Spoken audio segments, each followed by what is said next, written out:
انسان را نه بیماری بلکه نادانی میکشد. این گفته مولا ظهور طاهری رئیس اتفاق نویسندگان بین المللی و طبیبان اینچنین رئیس اساسیاسیون طبی خلق جمهوری تاجیکستان میباشد.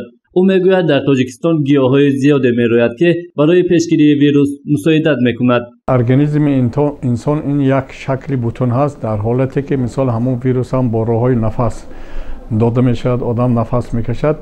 ضد ویروس چیزهای عادی‌ترین هست در تاجیکستان و داروهای زیاد هست. اگر انسان ها دانانه استفاده برند باش تیز شفا مییابند. بعضاً عادی‌ترین مواد طبی خصوصیت بلند پیشگیری را دارد. تنها استفاده درست دارو با دستور و مصلحت متخصص شفا می‌دهد و به ارگانیسم تاثیر منفی نمی‌رساند. این چه خصوصیت دارد؟ بعضی ویروس ها در زیر یک وقتی که از خودش اتمرد کسلرود جدا می‌کند ویروس می‌میرد.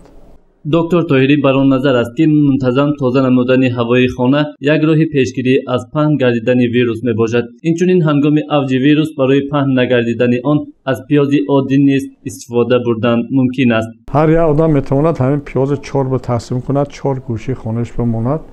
این هم حرکت وقتی که مثال پیاز میبرید چشم میسوزاند. از خودش مخصوص روغن‌های افری دارد. چیزهایی که بی‌واسطه باکتری گرد اطراف نصف میکند همین درست. انسان برای ایمن ماندن از همه گونه بیماری پیش از همه باید سواد کافی داشته باشد.